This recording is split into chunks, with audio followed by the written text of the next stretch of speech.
estamos aquí con una nueva candidata a Falla Medio Infantil de Valencia. ¿Nombre? Aitana Piquero Llorens. ¿A qué falla y sector perteneces? A la falla General Barros Socalo Acacio y al sector Creo Coberta. ¿Y cuántos años eres fallera? Desde que nací. ¿Siempre de la misma falla? Sí. ¿Y qué edad tienes? 11. ¿En qué colegio estudias? En José Sotómico. ¿Y en qué curso estás? Primero de la ESO.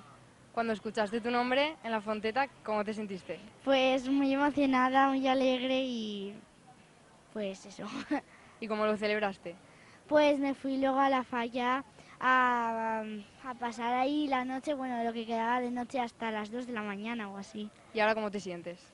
Pues ahora que no me lo creo aún, es que Todavía estoy no. aún, ¿Y qué cualidades crees que debe tener una Falla Medio Infantil de Valencia?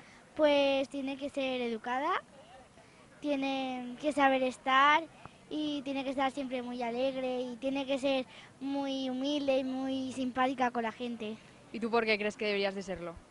Pues porque creo que tengo saber estar, sé comportarme y creo que soy muy sonriente, siempre estoy sonriendo porque no sé y no sé, eso, Muy bien. Y ahora voy a hacerte unas preguntas un poco más para conocerte mejor. vale. ¿Tu comida favorita? Los macarrones al horno. ¿Una película que te guste mucho? Pues es que no tengo ninguna. Es que yo no tengo película favorita. Pues digo una al azar. Teen Beach Movie. ¿Y un cantante o grupo? Grupo. Sweet California. ¿Y una canción? Good Life.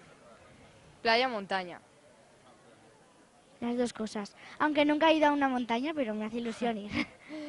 ¿Y chuches o petardos? Petardos. ¿Qué acto de fallas te gusta más? ¿Puedo decir dos? Claro. La exaltación y la ofrenda. Y para finalizar, ¿qué esperas de este año? Pues que todos nos lo pasemos muy bien y que disfrutemos todo el año juntas.